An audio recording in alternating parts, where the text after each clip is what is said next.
할렐루야. 오늘도 말씀으로 주님과 동행하고 계신 여러분을 주님의 이름으로 축복합니다. 함께 보실 말씀은 예레미야 51장, 52장이 되겠습니다. 51장은 50장에 이어 바벨론의 멸망을 예고하는 내용입니다. 바벨론의 멸망을 가리켜서 예레미야는 하나님께서 공의를 드러내신 결과라고 말합니다. 10절을 보면 여호와께서 우리 공의를 드러내셨으니 라고 말합니다. 이어서 예레미야는 바벨론의 죄악을 고발합니다. 7절을 보면 바벨론은 여호와의 손에 잡혀 있어 온 세계가 취하게 하는 금잔이라 뭇 민족이 그 포도주를 마심으로 미쳤도다 라고 말합니다. 이 말은 하나님께서 바벨론을 강성하게 하셔서 열국을 심판하는 무기로 사용하시자 열국은 바벨론의 번영과 세력에 도취되어서 바벨론의 우상을 자신들의 신으로 삼고 바벨론처럼 폭력으로서 힘을 키우려고 하였던 것입니다. 바로 그런 모습을 이제 문민족이 그 포도주를 마심으로 미쳤도다라고 표현한 것입니다. 열국을 미혹시켜서 그릇된 길로 가게 한 죄가 크다는 것이죠. 20절에서 23절까지를 보면 바벨론이 행한 폭력이 도가 지나쳤음을 표현하는데 이 짧은 세 절 안에 분쇄하며라는 표현이 8번이나 반복됩니다. 하나님께서 바벨론을 심판의 철퇴, 즉 무기로 사용하시려고 나라들을 무너뜨릴 권세를 주었더니 이 바벨론이 그만큼 폭력에 도취되어서 닥치는 대로 분쇄하고 또 시온에게도 그와 마찬가지로 도가 지나치게 행하였다는 것이죠. 그래서 그들이 행한 대로 바벨론과 갈대아 주민 모든 주민들에게 갚을 것이라고 하나님께서 말씀하십니다. 또 34절 35절을 보면 이스라엘 백성들이 하나님께 이제 호소를 합니다. 바벨론의 악행은 너무 지나쳤다고 호소하면서 큰 뱀처럼 통째로 이스라엘을 삼켜서 자기들의 배를 불렸다. 그렇게 이제 고발하면서 우리가 받은 폭행과 학대가 바벨론에게 돌아가게 해 주십시오라고 호소합니다. 하나님께서 이제 그때가 되면 그 송사를 들으셔서 이스라엘을 위해 보복할 거라고 말씀을 합니다.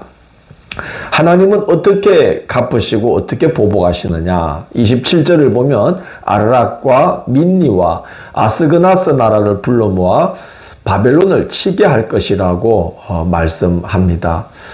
그 나라들은 이 세 나라는 메대라는 그 나라에 복속되어 있던 작은 속국들입니다. 결국은 하나님께서 메대를 들어서 바벨론을 심판하신다는 내용이죠. 그래서 바로 이어지는 28절을 보면 하나님께서 메대의 왕들을 하나님께서 부추기시고 또 거기에 있는 모든 고관들 사람들을 다 충동시켜서 바벨론을 치는데 모두가 힘을 모으도록 할 것이라고 말씀을 합니다. 또 46절 후반부에 보면 그 땅에는 강포함이 있어 다스리는 자가 다스리는 자를 서로 치리라 라고 말씀을 합니다. 하나님의 심판하시는 방법이 그와 같다는 거죠. 다스리는 자를 통해서 다스리는 자를 친다는 거죠. 바벨론을 통해서 열국을 심판하셨듯이 이제 하나님께서 메대라는 나라를 들어 세워서 바벨론을 심판하겠다라고 말씀하시는 겁니다. 그리고 바로 그 날이 하나님께서 메대를 들어서 바벨론을 치시는 바로 그 날이 이스라엘에게는 구원의 날이 되기 때문에 다스리는 자가 다스리는 자를 치는 그 전쟁의 날을 두려워하지 말고 그때에 여호와를 생각하며 또 예루살렘을 마음에 두고 멈추지 말고 계속 걸어가라고 당부합니다. 하나님의 구원의 때가 가까웠다는 것을 알고 계속 이제 기도하면서 하나님께서 구해 주시기를 이제 기다리라는 것이죠. 예레미야는 바벨론의 멸망에 대한 이 예언의 말씀을 책에 기록합니다. 그런 다음에 시드기야 왕 제4년에 왕이 서기관 바룩의 동생인 병참감 서라야와 함께 바벨론을 이제 방문하게 되었는데 아마 이제 반바벨론 정책을 쓰다가 호되게 당하고 이제 화친을 맺으러 사죄하러 갔던 것 같습니다. 그때 이제 이 바룩의 동생인 스라야에게 예레미야가 책을 주면서 바벨론에서 이것을 다 낭독하고 그리고 낭독을 마친 다음에 책을 돌에 메어서 유브라데 강 속에 던진 다음에 백성들 앞에서 바벨론이 이처럼 몰락하여 다시 일어서지 못할 것이라고 선포하라고 당부합니다. 이렇게 한 것은 바벨론에 끌려가 있던 백성들에게 본토 귀환의 날이 예비되어 있다. 바벨론이 망하는 날이 있고 그 날이 바로 이스라엘이 본토로 돌아오는 날이다 하는 것을 알려주면서 기도로서 그 날을 기다리면서 살아가라고 이제 소망을 주는 그런 말씀을 선포하라 한 것입니다. 52장은 예루살렘의 멸망에 대한 기록입니다. 39장에서 41장에 걸쳐서 예레미야가 예루살렘 성읍 함락 기사와 이후 벌어진 일들을 자세히 언급을 했는데 이제 그의 예언을 끝맺는 말미에 또 그 성읍 함락, 예루살렘 함락과 성전 기물이 탈취되는 사건, 그리고 백성들이 포로로 끌려간 사건을 다시 한 번 더 언급하면서 그의 예언의 책에 그 사건을 마지막으로 기록으로 남깁니다. 그렇게 한 이유는 그 일이 그만큼 예레미야에게 가슴 아픈 사건이었다는 것이죠.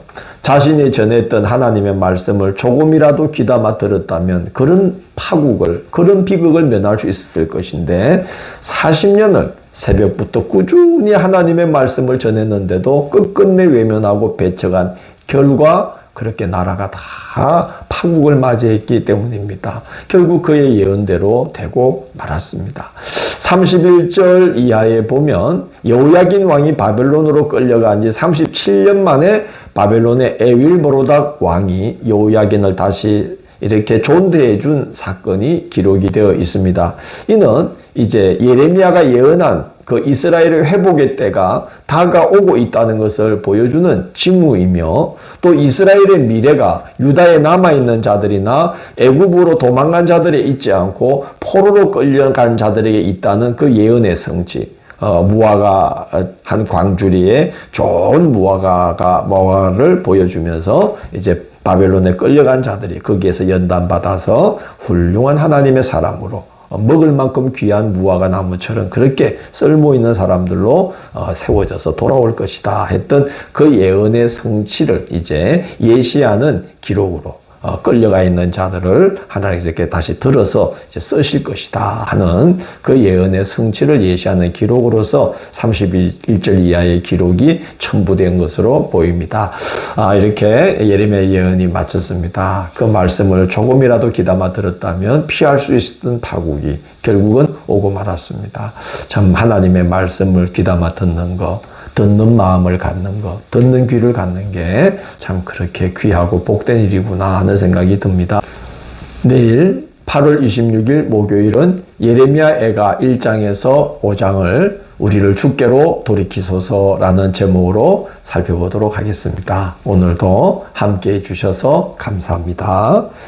주님, 저희들은 예레미야 시대의 이스라엘 백성들처럼 하나님의 말씀을 거역하다가 파국을 맞이하는 일이 없도록 항상 저희에게 듣는 마음을 허락하여 주옵시고 또 듣는 귀를 허락하여 주시고 순종할 수 있는 마음을 항상 허락하여 주옵소서. 그래서 우리의 남은 날들이 주의 은총 속에 있도록 인도하여 주옵소서. 예수님 이름으로 기도드립니다. 아멘.